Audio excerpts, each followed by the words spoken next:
Hola, este es el flash Nikon SB20. Es un flash que es compatible con cámaras Nikon de la línea Z, cámaras digitales reflex y muchas otras. Entonces vamos a hablar de eso, su potencia, cómo usarlo en las cámaras actuales y mucho más. Comencemos.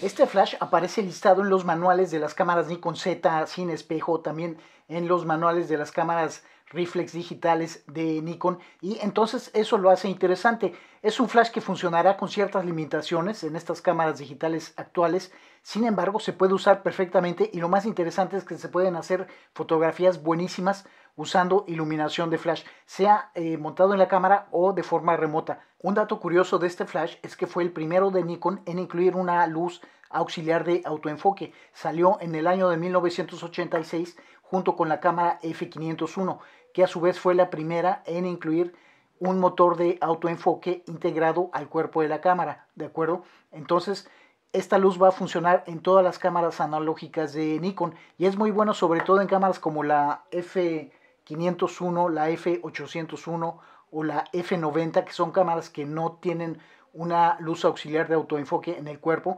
Entonces este flash va muy bien con esas cámaras. Ya en las digitales, entonces esta luz auxiliar de autoenfoque no va a estar disponible. Lo que funcionará en las digitales será la propia luz auxiliar de autoenfoque que está en el cuerpo de las cámaras. También esta luz no va a estar disponible, lógicamente, en todas aquellas cámaras analógicas que no tienen un sistema de autoenfoque. Otra cosa interesante de este flash es su número guía, que es 30. Y para saber cuánto es eso, podemos comparar con el flash SB700, que es uno de los más nuevos de Nikon, cuyo número guía es 28. Esto es referente a la potencia. Entonces quiere decir que este flash es un poco más potente que el SB700. Y si consideramos que los sensores de las cámaras actuales, sobre todo de la línea Z, trabajan muy bien con poca luz, entonces vemos que un número guía 30 de este flash va a proporcionar suficiente iluminación. Por hablar del SB700, entonces aquí tenemos los dos y podemos entonces comparar sus dimensiones de cada uno. Ahí podemos ver cómo es uno y otro. Aquí por la parte posterior también podemos ver lógicamente que el SB700 es de operación digital y acá es totalmente analógico. Observando el flash más de cerca, podemos ver aquí que en la parte de enfrente tenemos la ventana del sensor de flash automático. Esto es lo que va a hacer toda la diferencia en el uso de ese flash. También tenemos por acá de este lado esta terminal que es para conectar un cable PC y poder usar el flash de manera remota, aunque tendremos que usar entonces un cable. También podría usarse con radiofrecuencia de repente, ¿no? Montando el flash en un receptor de radiofrecuencia. Tenemos también aquí una conexión para usar un pack de baterías adicionales, porque este flash fue pensado para usarse también por profesionales, quienes hacían eventos, etcétera.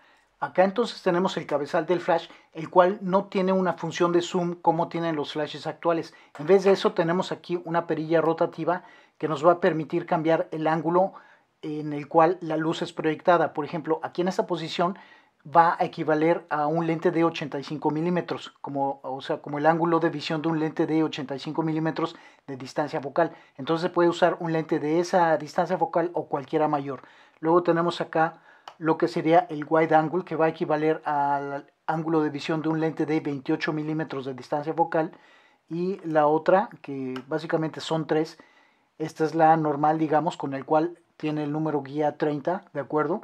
Va a equivaler a la distancia focal de un lente de 35 milímetros, ¿de acuerdo? Entonces también cada que se cambia aquí el ángulo de visión, el número guía también varía, ¿de acuerdo? Para identificar la luz que proyecta el flash, entonces tenemos aquí la letra N en esta ventana, que es el flash normal, la proyección normal. Aquí tenemos la W de wide angle y tenemos aquí la T de telefoto, ¿de acuerdo? Entonces ahí sabremos con esa ventana qué luz estamos utilizando. Y también vemos aquí la escala en grados, ¿de acuerdo? Entonces aquí tenemos proyectada la luz en ángulo 0. Tenemos también aquí menos 7 grados de ángulo de proyección para usarse en distancias cortas, como digamos 1,5 metros o menos distancia. Y entonces acá tenemos para rebotar la luz a 45, 60, 75 y 90 grados. Aquí tenemos el compartimiento de las pilas y esto se desliza hacia abajo, así de esta forma. Ahí tenemos las pilas, y para colocar esta tapa de vuelta tenemos que alinear aquí con esta línea que tenemos ahí y subir. Ahí está cerrada. Acá en la parte posterior tenemos el panel de control del flash. El flash se enciende. Aquí tenemos un standby y la posición de on. ¿De acuerdo? Entonces, bueno, aquí tenemos varias cosas. Primero, el selector de operación del flash. Tenemos aquí TTL, que esta función solo va a funcionar con las cámaras analógicas que utilizan película de 35 milímetros, ¿correcto? En las cámaras digitales, cualquiera que sea, este TTL no va a funcionar. Definitivamente no va a funcionar. Ahí entonces con las digitales vamos a utilizar aquí el modo manual o el modo automático. El modo manual, vemos incluso aquí una forma muy intuitiva de usar este flash. Aquí con estas líneas nos indica que usaremos este control, que aquí por ejemplo nos indica que estamos a un 16avo de potencia. Si bajamos esto, aquí, ahí ya nos vamos a un octavo de potencia, un cuarto, un medio o hasta la máxima potencia, ¿de acuerdo? Y por este lado tenemos la selección de el ISO. Ahí por ejemplo tenemos ISO 100, ahí podemos ir cambiando. El índice es esta línea que tenemos aquí donde está el 800. Entonces esto funciona de la siguiente forma. Por ejemplo, vamos a colocar aquí ISO 100 y aquí en esta columna tenemos los diafragmas, ¿de acuerdo? Ahí tenemos F2, F2.8 y así nos vamos. Y entonces esto funciona de la siguiente forma. Usando la máxima potencia, entonces nosotros en F2 podemos usar el flash hasta, o mejor, en una distancia de 15 metros, ¿de acuerdo? El diafragma 5.6 lo podremos usar a una distancia de casi 6 metros, ¿de acuerdo? Es muy intuitivo. Si modificamos aquí la potencia, por ejemplo, un cuarto, entonces diafragma 5.6 lo usaremos conforme está esta línea de aquí. Ahí viene hasta acá y entonces lo usaremos a casi 2 metros de distancia, ¿estás viendo? O sea, porque tiene una línea diagonal. Entonces aquí el 5.6 se cruza en este punto, entonces usaremos casi a 2 metros de distancia, ¿de acuerdo? Entonces, luego tenemos el modo automático, y aquí en el modo automático es lo siguiente. Con este switch lo que vamos a seleccionar va a ser la abertura de diafragma. Estás viendo, por ejemplo, ahí F8. Entonces nosotros podemos tomar la fotografía a una distancia de 4 metros o cualquiera menor a ella, ¿de acuerdo? Porque ahí el sensor del flash nos va a mandar la cantidad de luz necesaria según la distancia, ¿de acuerdo? En este caso con F8 nuestra distancia máxima será 4 metros. Y por ejemplo, si colocamos acá, no, aquí no, vamos a usar otro diafragma aquí. Si colocamos o queremos usar un diafragma 4, por ejemplo, F4, entonces vemos nuestra línea blanca que comienza aquí en 1 metro, casi 1 metro, ¿de acuerdo? Y va hasta 8 metros. Entonces, en esta situación, nosotros podemos tomar la fotografía dentro de ese rango de distancia, de 1 metro hasta 8 metros, ni más lejos ni más cerca, porque en ese rango el sensor automático nos va a mandar la cantidad de luz necesaria para que nuestra foto salga perfectamente iluminada. Es entonces así, muy intuitivo. Luego tenemos acá abajo la selección de el ángulo de la luz que manda el flash. Ahí tenemos la W de wide, tenemos la N normal y el tele, ¿de acuerdo? Y cuando movemos ese switch vemos que nuestras distancias cambian, ¿de acuerdo? Que tenemos acá la escala en metros y en pies.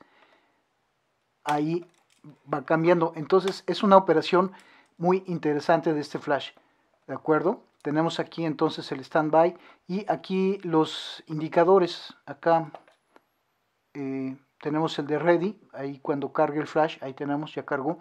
Y este de bounce quiere decir que aquí la función de rebotar la luz está activada, entonces para eso tenemos que modificar el ángulo de visión acá, el ángulo en que se va a proyectar la luz para que tengamos esto apagado.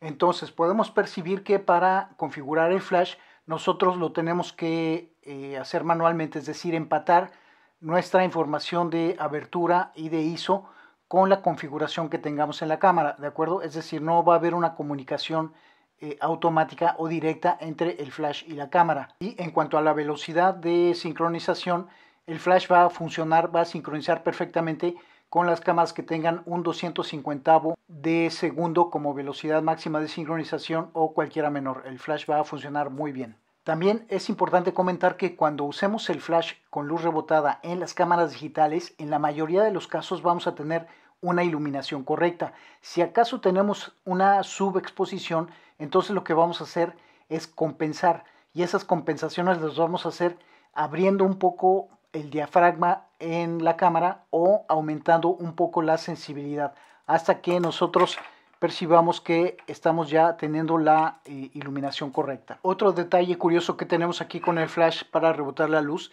es esta línea aquí. No sé si se alcanza a ver, es una rendija en donde nosotros podemos colocar una tarjeta blanca, una tarjeta de presentación de negocios. La podemos colocar aquí para mandar aquel reflejo hacia los ojos de las personas cuando lo estemos usando para tomar fotos de retratos. Como dato curioso, hombre, si te interesa saber, tenemos estos accesorios aquí en el manual que nos van a permitir disparar el flash fuera de la cámara, ¿correcto? Tenemos unos cables, el SC10 que tiene esta zapata y la terminal de HotSync para conectar ahí en la terminal del flash. Tenemos este otro cable que se puede conectar en una salida HotSync de la cámara hasta el HotSync del flash, y lo mismo solo que este tiene una distancia como de hasta 1 metro, si no me engaño. También hay este tipo que tiene la zapata de transmisión de la información TTL, que va a funcionar hoy en día en las cámaras analógicas solamente, pero puede usarse también para disparar el flash en el modo automático o manual, ¿de acuerdo? También tenemos estos otros cables. Estos otros acá son el SC18 y SC19. El SC18 es el más corto. Este otro, si no mal recuerdo, tiene como 5 metros de distancia, 3 y 5 metros. Y viene también este acoplador aquí, el AS10, justamente para usarse con estos cables aquí, ¿de acuerdo? También acá tenemos unas zapatas, la zapata AS1 que va a permitir usar el flash con las cámaras F1 y F2, y el AS4 sirve con la cámara F3. También esta zapata aquí AS7, que es una zapata de flash y de otros accesorios exclusivo de la cámara F3. Y acá tenemos el estuche de la cámara, que es, pues digamos que de cuero, tal vez. Acá tengo viene acá indicado Nikon SS20, y pues bueno, es un material así como de cuero, yo creo que es plástico. Este es el cable que te decía, el SC17, que entonces nos permite operar el flash, incluso una mano en la cámara y otra mano en el flash, ¿de acuerdo? Es el cable SC17, y también hay un SC19, si no me engaño, que es más nuevo, pero igual se puede usar. También se puede utilizar esta zapata, que es la AS15, se monta en la cámara y aquí tiene un HotSync. Entonces aquí vamos a conectar un cable PC, justamente, que es aquí se conecta, y del otro lado vamos a conectar en el HotSync de la cámara, ¿cierto? Y otra alternativa que se puede conseguir es la unidad SU4, como esta, ¿de acuerdo? Que tenemos aquí entonces la posibilidad de seleccionar el modo auto o el modo manual, ¿de acuerdo? Entonces eso también se puede combinar con el uso de la cámara digital. Estas cosas aparecen comúnmente ahí en el mercado de los usados, las podemos conseguir a veces en muy buen estado y en muy buenos precios. Y de aquí lo único que acompañaba originalmente al flash es el estuche y su manual, obviamente. Entonces, para concluir, podemos decir que este es un flash muy interesante, de buena potencia, compacto, que nos puede servir bastante bien para hacer fotografías que no sean en cuestiones de eventos o cosas profesionales. O sea, para experimentar o simplemente para poder mejorar nuestras fotos si así queremos, podemos usar este flash, que además, y lo más interesante, va a ser el precio, porque hoy en día se pueden conseguir sumamente baratos. Son flashes que comúnmente la gente ya no los quiere, los tiene por ahí abandonados, y a veces pueden aparecer algunos como que está casi en estado de nuevo. Funciona muy bien y entonces pues es una alternativa que tenemos, sobre todo con las cámaras Nikon Z, las cámaras digitales, que entonces si no quieres invertir en un flash muy sofisticado que no vas a usar mucho, entonces esta es una excelente opción. Y bueno, hasta aquí este video, espero que haya aportado algo, gracias y nos vemos en algún otro. Hasta luego.